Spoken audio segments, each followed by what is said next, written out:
Boas Decisões, um podcast para uma vida financeira bem-sucedida. Mas uma coisa que eu noto é que essas máquinas produtivas que já têm a industrialização, já têm escala, quando colocam produto cá fora, já vem pelo mesmo preço do... Pois, porque ainda é curto. Exatamente. É curto, Portanto, tem que haver muito maior escala Muito maior escala. para conseguirem Tal e qual. baixar o A preço. escala tem que ser mesmo escala. Exatamente. Não pode ser... São pequenas panaceias. Porque quando nós, e falamos, nós às vezes falamos em métodos de construção, dizemos alternativos, que não são alternativos, Não são mas nada. são novos. Sim. Quando estamos a falar na modular, no LSF, pronto. As unidades que existem já não têm capacidade de resposta para o pequeno número de encomendas que têm. Teria ser o Estado. Pronto, O mas Estado com grandes projetos, como já... Vamos lá ver. Que acontecia. Acontecia no tempo do Salazar, incrível. Imagine-se, mesmo conservador. Aconteceu até depois de 25... Aconteceu na Europa, depois da Segunda Guerra Mundial. Aconteceu nos Estados Unidos. Também, grandes planos de construção, anos 40, 50, tudo aquelas cidades, tudo isto foi delineado não pelos privados. O Estado tem um dever de estratégia do imobiliário.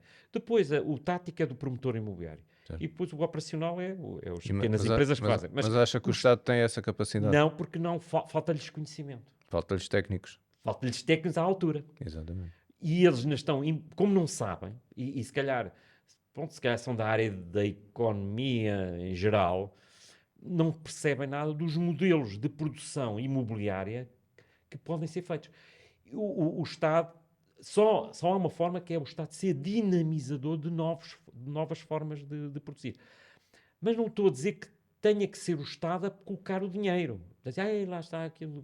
Certo. Não, é que, exceto uma situação.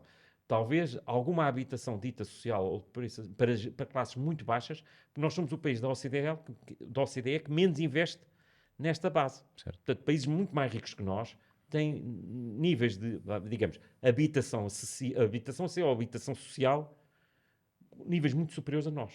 Nós acho que é 5%. É muito baixo. Pronto. À parte disso, e aí é o Estado a pôr dinheiro, o que era preciso era criar os tais ambientes, o ambiente institucional, para trazer capital. Certo. Pronto. Para já uma legislação muito mais aberta. Não é com regeus de 1951 que vamos lá. Não. Precisávamos de uma legislação base que permite abranger, em que as câmaras municipais estejam à vontade, porque eu acho que às vezes têm receio de aprovar determinado tipo de projetos, por causa da legislação. Não estão defendidos, não estão espaldados.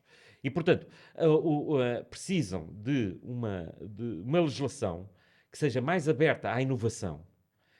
Portanto, é um regeu diferente, diferente, mais aberta à inovação, que incentiva a inovação. Depois, criar um plano ligado ao investimento imobiliário, ao desenvolvimento imobiliário, que seja, se calhar, estabelecido na base dos dois partidos de poder, tem que ser um plano de 10, 20 anos, para não estar a mudar a legislação todas as vezes que alguém muda de governo, ok? É péssimo, não traz Pois, ninguém. limitação de dar a apagar fogos. A parte fiscal também, tem muita importância para atrair. Pronto, há uma panóplia enorme, portanto, que é dever do próprio Estado e não é de dinheiro, é de organizar e de recolocar as coisas de forma a criar um ambiente de confiança para os empreendedores, para os investidores, para trazerem, porque isso até dá muito dinheiro. Na Europa, os grandes investidores não é de construção para venda. Os grandes investidores imobiliários é de construção para renda. Para rendimento. Build to rent. Portanto, é nessa base. Eu até defendo mais. Não só para ultrapassar isto tudo, não estou a rejeitar a construção para venda. Mas deveria haver um novo mecanismo de construção para renda, ok? Mudando um pouco até o sistema de arrendamento, tornando para já. Se alguém arrenda, alguém ocupa a casa, não paga a renda, destrói a casa, está lixado. O Estado não o defende. Agora fala-se muito em ocupações. Sim. Pronto. Este tipo de mensagem que aparece só quer dizer isto. Fujam de arrendar. Exatamente. Porque vocês não vão estar defendidos. Portanto, isto é um papel do Estado. O Estado não as câmaras, não temos nada a ver. Veja aquele É o caso da institucional a Irmezinho. funcionar. A Junta freguesia, a Câmara, não temos nada a ver com isso. Não sei, a polícia não tem nada a ver. Ninguém tem nada a ver. Então isso quer dizer, para o imobiliário de arrendamento, uma desgraça. Que ninguém vai querer investir. Pronto. Não se queixa que há não sei quantos fogos. Claro que ninguém está para isso. Mas eu ainda defendo mais o imobiliário como de residencial de serviço. Ou seja, o imobiliário de serviço é, por exemplo, falar do tipo com o living e os co-housings e com qualquer coisa que a gente possa inventar, porque isto agora tem a ver com a criatividade, é isso que a legislação devia permitir. Não há. Portanto, uma legislação que suporte todas estas inovações. Estas inovações iriam permitir o desenvolvimento em escala de investimento em que não estão a pagar renda, portanto, estão a pagar um serviço. Sim. Em que as pessoas... E hoje... O próprio contrato é um contrato de serviços. Porque tem a ver com a sociedade em que hoje vivemos. A construção para venda é típico da sociedade que se estava a criar nos anos 50. O que era assim? Os bancos emprestavam porque as famílias tinham emprego para toda a vida. Havia uma estabilidade nas famílias, ok? Era essa sociedade que existia. Era o pai, a mãe, até no princípio a mãe ficava em casa, havia ali uma estabilidade, pagavam, tinham de pagar religiosamente a renda. Não é a renda. O serviço de dívida, que é a mesma coisa, ok? Porque os negócios imobiliários são sempre a longo prazo. O que a banca fez, muito bem, pegou a parte do longo prazo. O construtor para venda trabalha no médio prazo, trabalha até 5 anos, vá. E depois a parte do longo prazo, se não houvesse esta parte do longo prazo, não havia, a construção para venda nunca tinha desenvolvido. Não havia hipótese. Os bancos é que pegaram nessa parte, ok, e trataram do longo prazo, dos empréstimos de 20, 30 anos, portanto, e permitiu as famílias terem casa. Mas esse padrão tinha a ver com o modelo de sociedade que hoje já não é bem assim. Portanto, é a sociedade do pai e da mãe, emprego para toda a vida. Os bancos, o que é que olham? Os bancos olham para ver o serviço da dívida, mas se tem capacidade para pagar e estabilidade. Ora, os miúdos hoje, além de ganharem pouco, muito menos do que ganhava proporcionalmente o tal pai de família há 40 anos, não tem estabilidade, provavelmente não tem o emprego para toda a vida. Eu, quando comecei a trabalhar, foi logo emprego para toda a vida. Pronto. Mas era o normal. Sim, sim. Nos anos 80 era o normal. Era o que toda a gente procurava. Sim, nos anos 80 era normal. Pronto. Depois foi piorando, nos anos 90 já não era tão assim, mas, pronto, mas era assim. E isso não existe hoje. Isso não existe, mesmo para aquele pessoal que tem altos cursos, que não são bem pagos. Portanto, por isso é que os miúdos imigram, porque mal ou bem vão ganhar 3 ou 4 vezes mais lá fora. Pronto. Há um produto enorme, há uma procura, há latente uma oportunidade enorme neste grande mercado de jovens que querem viver nos centros das cidades. Porque não é possível, numa sociedade que quer quadros que usam a inteligência, usam a criatividade, não podem estar cansados na cabeça. E depois gastam 2 horas para cada lado para ir para casa. Isso não há produtividade. Nós temos uma das mais baixas produtividades. Porque as pessoas, as famílias, os trabalhadores gastam muito tempo, desperdiçam muito tempo, cansam-se muito tempo, por exemplo, na deslocação. Já chegam cansados quando... Claro. Portanto, no outro dia. E prejudicam a saúde. Portanto, e depois o Serviço Nacional de Saúde, enfim, temos o que sonhamos. E depois, a produtividade não pode ser muito, muito elevada, porque as pessoas estão muito cansadas. E então trabalhos ligados à parte intelectual, que nós precisamos, pior, estamos a arrastá-los lá para longe dos centros onde eles trabalham. É o pior que pode acontecer. Portanto, nós precisamos que essa malta viva, e não digo no centro da cidade, mas que viva num espaço relativamente próximo de onde trabalham e que tenham normalmente acessibilidade e que tenham uma boa rede de transportes públicos. Se tiver uma boa rede de metro perto, fantástico, pronto. O que é preciso é isso, e isso nós não temos. Há um produto para essa malta que não precisa de comprar, porque até eles tendem a ter uma maior tem uma forma de pensar Sim, diferente. em termos de mobilidade profissional também Tal e mudou, qual. mudou tudo É muito. prejudicial para o país quando nós prendemos uma família ou um indivíduo que compra casa e não é fácil estar a mudar de casa porque mudou de emprego e agora imaginemos que arranjou uma boa oportunidade, está em Lisboa e é uma boa oportunidade em Aveiro. Não vai para a boa oportunidade em Aveiro porque não é fácil estar a mudar, a vender a casa e pode não dar certo, não é? Vendeu a casa, vai para Aveiro e deu-se mal. Perde-se aqui a mobilidade. O país, a economia perde, porque as pessoas fixam-se e dali não vão sair. Os que têm sorte de comprar casa. Porque a maior parte não vai ter sorte para comprar casa.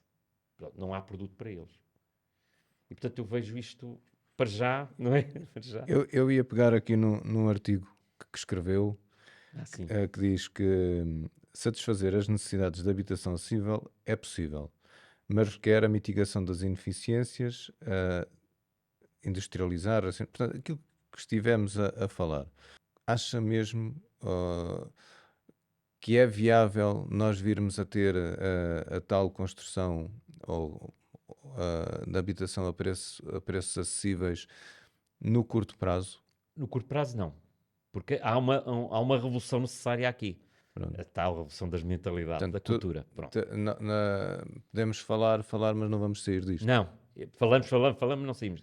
Portanto, para já, deveria haver a tal, enfim, medida estratégica, que é a única que eu peço do Estado, não é dinheiro. É estratégica para Era o Estado desenvolver. sentar-se O Estado sentar-se e pensar o que é que eu... o que é Pronto. necessário O que é que fazer. antigamente nós fazíamos, não é? Porque no passado isso foi feito. Era o normal. O Estado era o incentivador das novas tecnologias, das novas formas de trabalhar, tudo isso. Isso por um lado. Depois, é possível, nós hoje, a construção é mais cara hoje do que era no passado. Hoje, Sim. já fazendo o ajustamento da inflação e tudo isso. Porque a mão de obra, como é escassa, é mais cara e os processos de produção não melhoraram a eficiência, são pouco produtivos. É possível construir por metade do preço do que está a ser construído normalmente. Okay? Mas como é que é possível? Só que nós temos que colocar a forma de produzir de uma forma diferente do que está. E o produto final não tem que ser pior. Nada. Porque usamos a inteligência. E a engenharia tem já soluções, só que não estão, ficam lá arrumadas nas universidades e tudo isso. Não, pronto. O que é que acontece? Vamos ver. O nosso produto de construção hoje podemos, enfim, encostar a um produto, o produto industrial do início do século XX era o Forte. Portanto, o produto, o grande produto de inovação do início do século XX. Esse produto, 90% do valor era atribuído ao tangível, ou seja, que é a máquina, os materiais, tudo isso. Digamos que no imobiliário é o terreno e a construção. E só 10% desse produto é que era o intangível, que era a parte da engenharia ou da organização, tudo isso. Isso é o modelo do Forte, início do século XX, que eu posso dizer que é o modelo que ainda temos do imobiliário, do produto imobiliário. Vamos para o início do século XXI. Qual é o produto standard, topo, do início do século XX? O iPhone. O iPhone, e todas estas guerras que está a haver, é assim, o iPhone, 90%, 10% do valor é que é o tangível. O tangível, aquelas coisas, os metais raros, não sei o quê. Sim, tudo isso é muito importante. E prescindível, claro. Sem material não existe. Mas é só 10%. 90% do valor está tudo na inteligência. Está na tecnologia, está na gestão logística. Tudo aquilo tem uma gestão logística. Tem no design, no marketing, na ciência e na tecnologia que está por trás de tudo isso. É 90% do valor. E, por incrível que pareça, esses 90% falando no iPhone, esses 90% do valor ficam nos Estados Unidos. O que é incrível é que o governo atual só olha para os 10% e não olha para os 90%. Vai ser uma queda enorme, porque há uma grande oportunidade para a Europa. Há parte da burocracia da Europa, porque o grosso do valor... No imobiliário é isso que precisávamos. Ou seja, nós precisávamos de um modelo em que a parte de produção não é na obra. Tinha que ser um tipo off-site construction, porque todo o trabalho é pensado muito a montante do todo o processo de empreendimento imobiliário.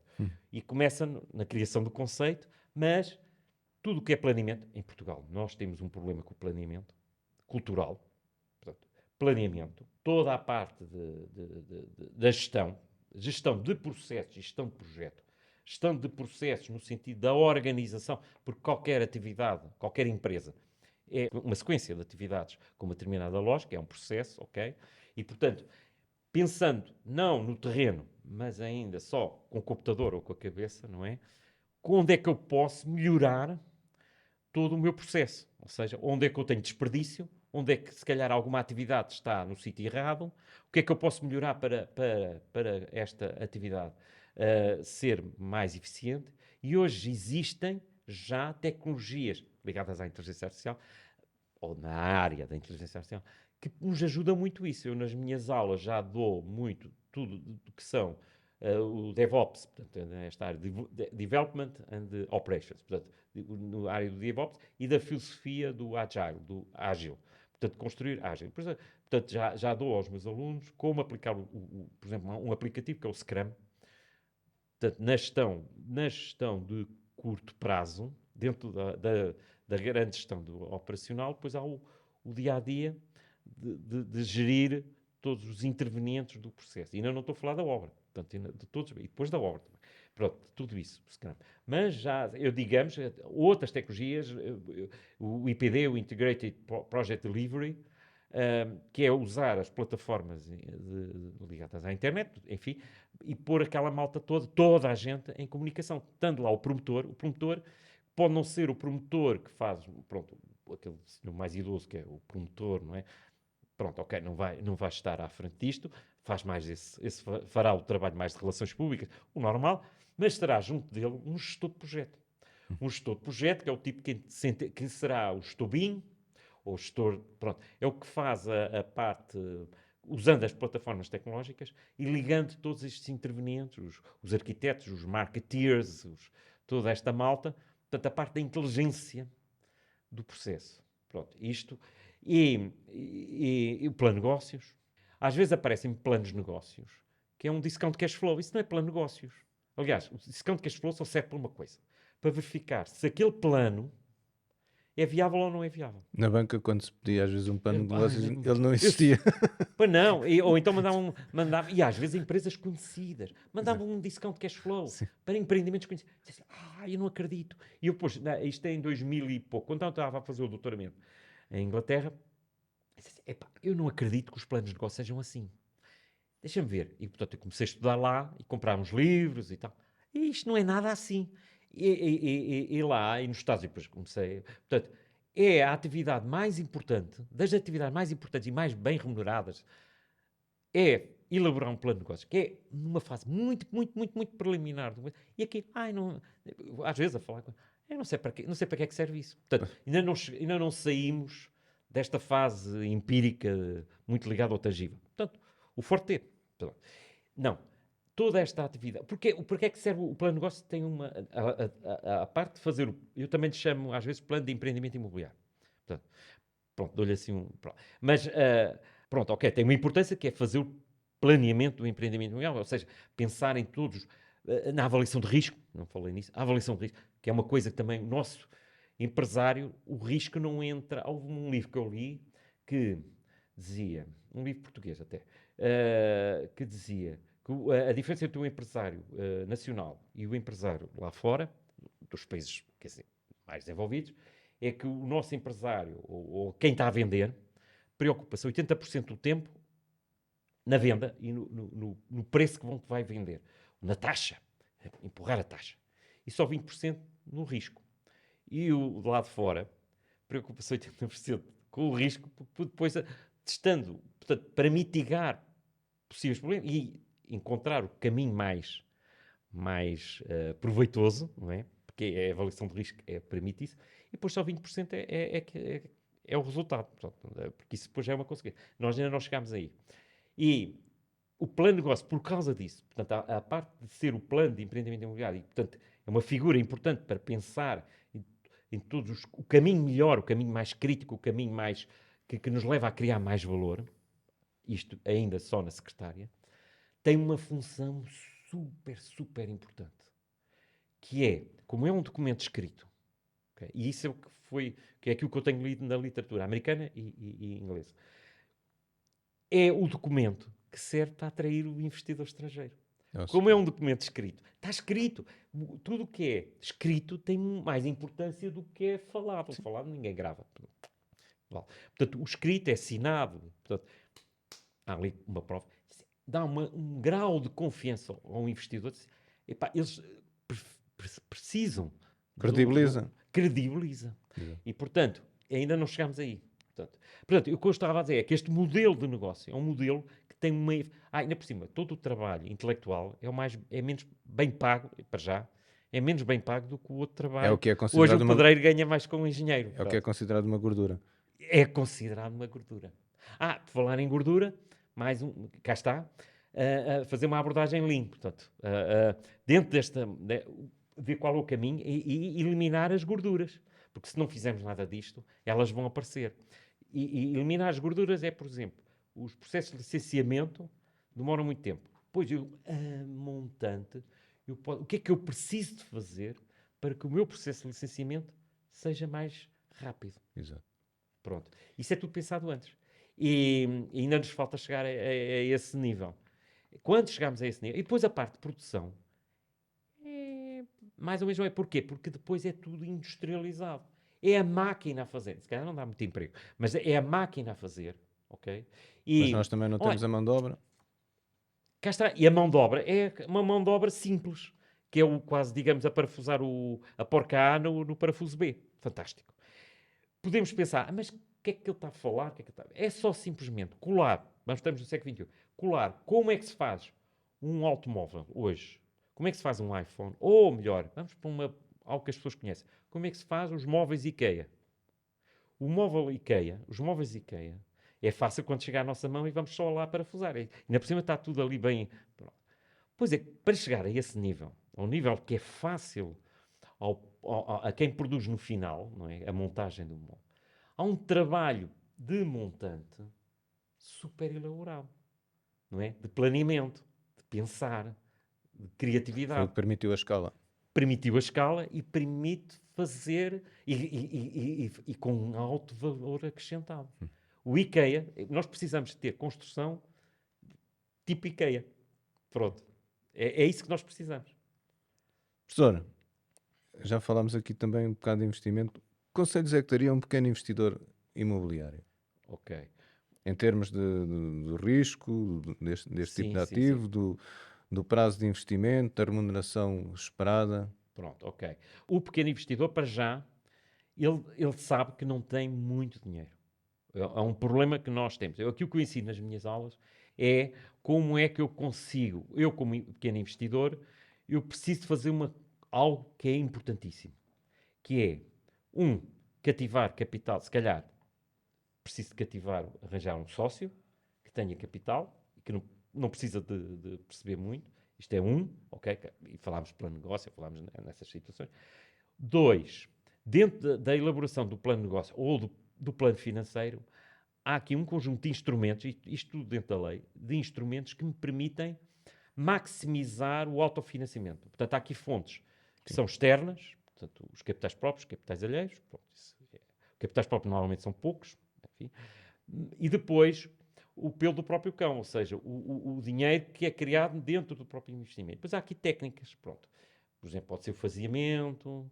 Portanto, há aqui um conjunto de técnicas e a parte da negociação. Às vezes, aos meus alunos, eu dizem, olha, pronto, de ganhar poder negocial. E quando eu falo de ganhar poder negocial, até costumo focar, olha, vão ler o livro do Trump, mas não usando, não serem assim tão mauzinhos. Pronto, mas é um pouco isso, a filosofia está um bocado isso. Ou seja, eu com inteligência, né, e com planeamento, eu vou tentar, à partida, ganhar o máximo poder negocial, ou seja, que é o que faz os grandes grupos económicos, as SONAIs, tudo, perante os funcionários, é o grande, enorme poder negocial que têm.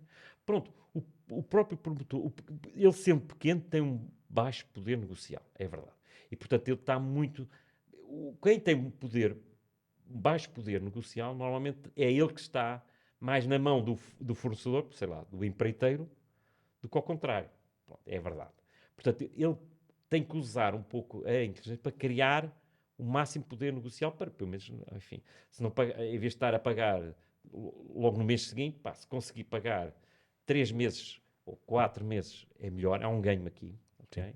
E isso é esses pequenos jogos, isso é o autofinanciamento, é esses pequenos jogos que ele vai trabalhar e isso permite, portanto, e normalmente agarrar com alguém, a colaboração de um sócio. Há uma situação que é, se possível, é ser sozinho, isto é uma tradição também portuguesa, que cada um gosta de trabalhar a sua mercearia, é pior ser sozinho do que se trabalhasse em grupo. Ou seja, se um pequeno investidor conseguisse fazer um negócio em que liga-se com outros pequenos investidores, já se torna um médio investidor. E, claro, depois já há aqui a parte toda, claro, intangível, contratual, todo esse jogo, sim. Mas é possível construir alguma média dimensão. E esta média dimensão permite fazer projetos com mais valor acrescentado. O pequeno promotor que faz a pequena moradia, normalmente não terá grandes resultados, porque ele vai comprar o terreno caro, só se for lá na província, lá, pronto. Mas nos sítios melhores, ele vai já comprar o terreno caro e está um bocadinho na mão na escassez do empreiteiro que tem e, portanto, vai pagar caro. Portanto, a margem que vai ter não vai ser elevada. Não tem grande... Não tem. Para ter algum poder negocial, o ideal é tentar criar situações em que se liga. Pronto. Era bom, por exemplo, era bom também emergir outra vez a figura das cooperativas ou qualquer coisa parecida. Pronto, não estou a dizer que seja cooperativa, mas qualquer coisa parecida de juntar para criar escala, para criar essa situação. É o que eu vejo, não é? Em termos de risco, O risco, cá está. Nós temos um problema que a avaliação de risco não é bem vista. E isso é importante até para trazer capitalista. Portanto, o capitalista gosta de olhar para o risco. O plano de negócio permite fazer isso. Porquê? Porque vamos olhar para todo o processo de empreendimento imobiliário e vamos ver dentro do caminho o que é eu chamo-lhe perigos e obstáculos, porque as coisas boas também vão acontecer. Um empreendimento imobiliário também vai ter coisas boas, mas com essas nós podemos bem. São boas, é somar. Mas o que temos de ter atenção é qual é o meu caminho crítico. Portanto, no meu planeamento, o caminho crítico, os pontos podem correr mal. E, portanto, chamo-lhe ali, não lhe chamo risco, porque o risco tanto pode ser bom como mau. O risco tem a ver mais com a fiabilidade dos nossos números que estamos a projetar. Se estamos a projetar um empreendimento numa fase muito, muito amontante, é evidente que tem que haver uma tolerância muito grande nos números, porque os números que vamos projetar não são tão fiáveis. Pronto, então o risco é maior.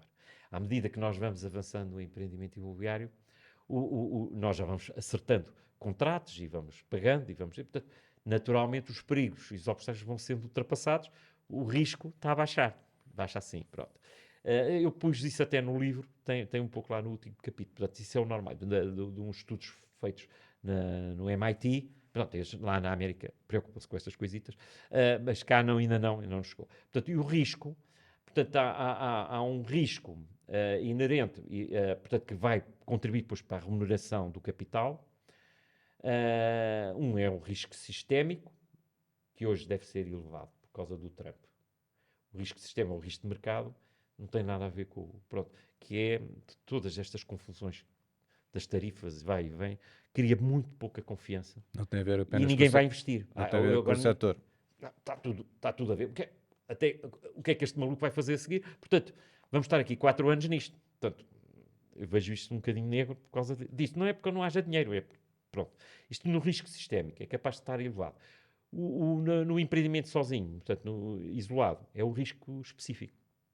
E esse normalmente não é muito analisado. Mesmo na bibliografia portuguesa, falam muito no risco sistémico, mas depois quando vai para o risco específico, também existe isso, mas não passa disto. Portanto, epá, temos de fazer qualquer coisa, pelo menos para falar no risco específico e desenvolver, porque o risco específico é muito importante porque nós vamos olhar, porque cada imóvel é um protótipo, está no sítio que está, quando aquele imóvel está naquele sítio já não está lá outro, portanto, e cada sítio é diferente, não é? Portanto, o solo vai variando, tudo vai variando.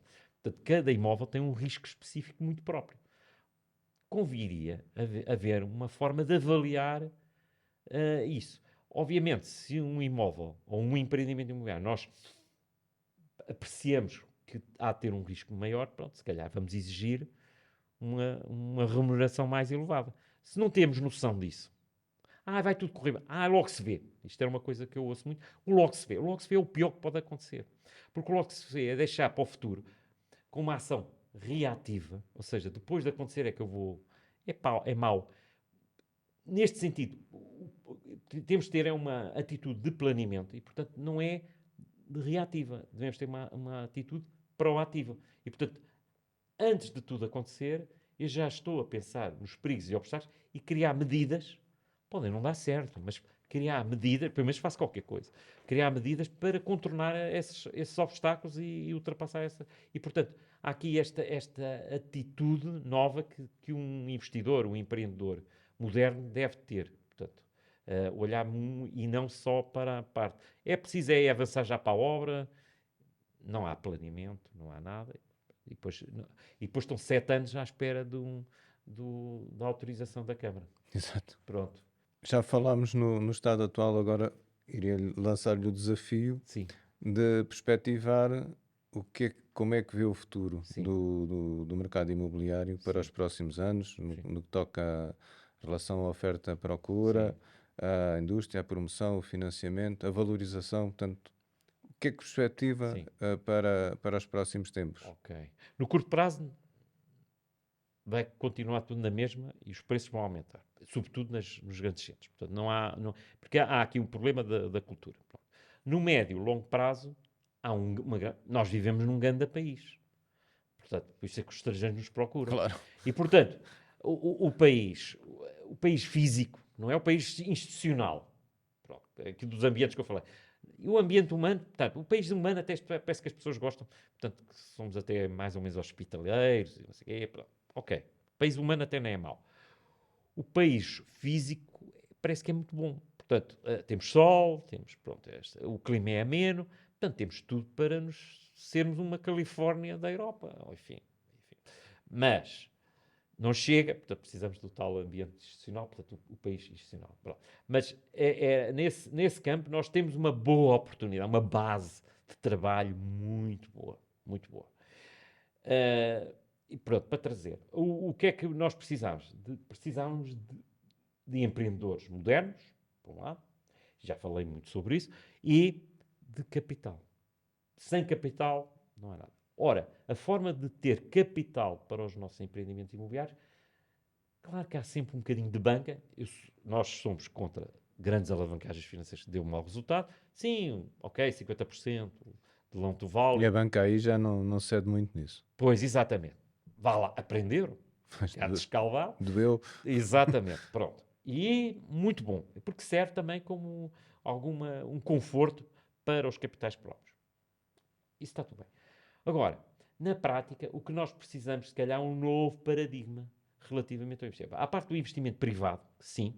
Eu sou muito fã, e a minha tese de doutoramento tinha a ver com isso, eu sou muito fã do investimento institucional, ou seja, da titularização do imobiliário, que eu penso que é a fase de desenvolvimento a seguir à propriedade horizontal, é a transformação da propriedade nos pequenos títulos que podem ser comprados por si, por mim. Como nós compramos ações, não é? Compramos títulos, até para quem quer, enfim, poupar, aforrar para a reforma, é uma boa forma, porque é uma forma de ter uma casa arrendada, mas com um risco muito mais baixo. Se você for ver as tabelas da Amadoran, os Real Estate Investment Trusts, o beta é muito mais pequeno que os outros todos. Portanto, o beta dos Real Estate Investment Trusts.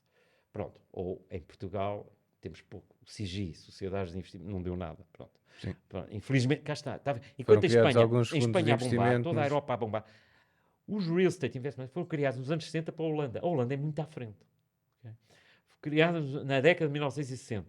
Nós ainda andamos aqui ainda. Portanto, estamos muito atrasados, estamos na Idade Média desta. Esta área era importante porquê? Porque os investidores institucionais permitem atrair muito capital, porque é o capital de milhões de pequenos participantes que querem ter um complemento à reforma, porque recebem um dividendo da sua participação. Okay? E é, entre aspas, algo mais ou menos tido como seguro, porque é uma cota parte de uma empresa imobiliária que tem como base ativos Está diluído no terreno, não é? Portanto, até em termos de psicologia, até poderia funcionar. Ainda não chegámos lá. Portanto, aquela cultura portuguesa que temos que deixar património físico, não sei o quê, que é uma cultura que também não é assim tão antiga como isso. Surgiu muito destes 60 ou 80 anos para cá, porque antes de 1950 o normal era casas arrendadas. Sim. Só uma percentagem muito pequena que tinha a sua própria casa e tinha dinheiro, tinha os prédios de rendimento. A maior parte das pessoas, sobretudo nos meios urbanos, viviam em casas arrendadas. E, portanto, este paradigma de ter a sua própria casa também é assim meio... E note-se uma coisa. Naqueles países que são ricos, acho eu que são ricos, não é? As Alemanhas, as Dinamarcas, o mercado de arrendamento é 50% do mercado. Nós é uma coisa residual. Algo está mal. Portanto, há aqui algo para expandir. Ora, mercado de arrendamento, ou mercado de venda de serviços de habitação, os co-livings, ou residência para estudantes, ou outra coisa qualquer.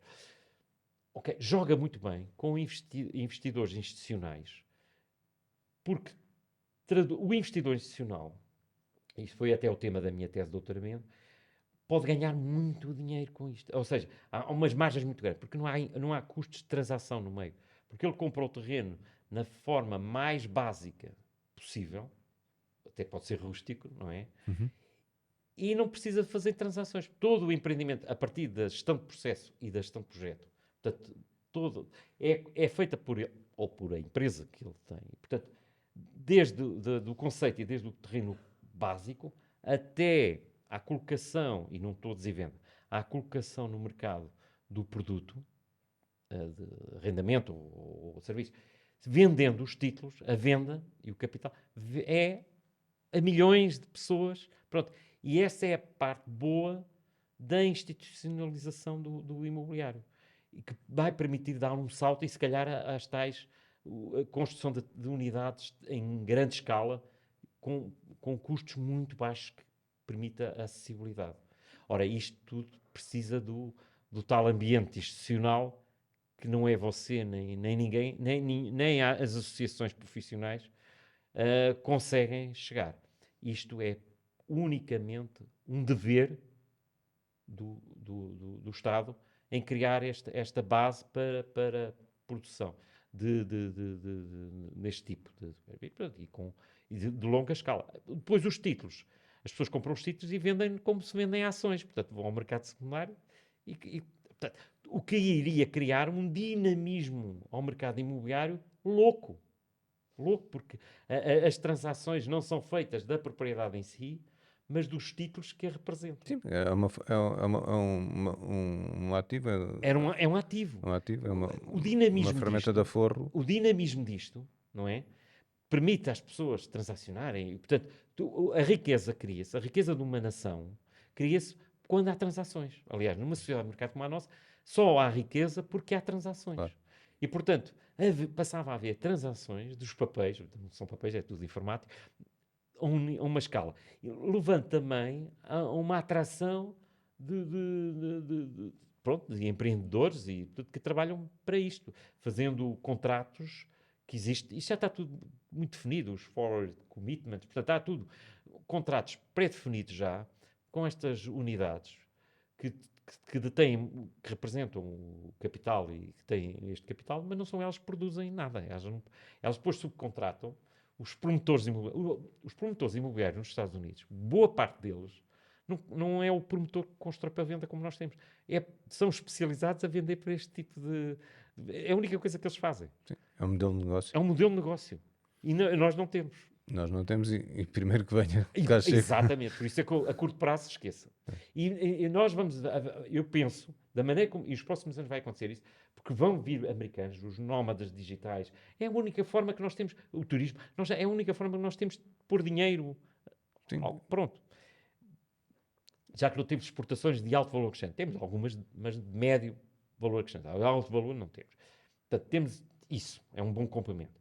E, portanto, a máquina de produzir imobiliário é muito pequena, e, portanto, Não vai chegar para as encomendas. Não, e, portanto, os preços vão subir. Pronto. Sobretudo em Lisboa, Porto, Algarve, lá para onde vai estas... O normal é nós podermos esperar isso. É o normal. Vamos esperar. Há de haver um momento que vai ser tão desesperante, porque a malta jovem continua a emigrar e vai aumentar. Porque não tem onde viver, ou vive com os pais, ou vive na rua. Sim. Porque não há casa. E mesmo estes programas ligados à parte de financiamento, que por exemplo, do banco, do Estado garantir 15% da garantia, não sei o quê. Isso é uma panaceia muito curta. Para já é um programa que isso precisava de ser de longo prazo. Acho que termina no final do próximo ano. Sim. Também E faz, na minha opinião, uma das consequências é o aumento dos preços. Tal e qual. No curto prazo é logo. Porque, pronto, vai aumentar a procura, Sobretudo não há os oferta. casas, porque depois são aqueles... Porque o salário deles não lhes permite pagar o serviço da dívida. Portanto, a taxa de esforço é enorme. Não cumpre os requisitos que são colocados pelo próprio Estado. Vai aumentar a taxa de esforço. Então, as casas que eles podem comprar é os quê? Os T0, os T1, vai aumentar, porque os outros é inacessível. É inacessível. Portanto, não vai melhorar muito o mercado. Vamos ter a continuidade daquilo que temos neste momento. No curto prazo, sim. Até chegar um momento de desespero, que há de haver, e alguém diz assim, se calhar há um gajo malucos que dizem estas coisas, se calhar até tem razão. Mas isso vai ser daqui a 3, 4, 5 anos. Até lá... Professor, já tivemos aqui uma bela conversa. Okay. Agradeço-lhe, mais uma vez, agradeço muito a sua participação, a sua disponibilidade, que é de sempre, que eu sei. E pronto, até uma próxima oportunidade. E não perca essa garra a defender o imobiliário. Muito obrigado. Nós precisamos, na minha opinião, de muita gente a pensar o imobiliário e não temos. Acho que ninguém pensa praticamente, são muito poucos, é residual. E vamos pagar, já estamos a pagar e vamos continuar a pagar por isso. Se calhar está na altura de alguém começar a fazer alguma coisa nesse sentido. Também acho. Eu também agradeço o convite. Com todo o gosto. Muito obrigado. Não perca todas as semanas as conversas que lhe permitem boas decisões nas redes sociais do Grupo DS. Veja o programa Boas Decisões aos sábados às 12 na TVI. Até para a semana.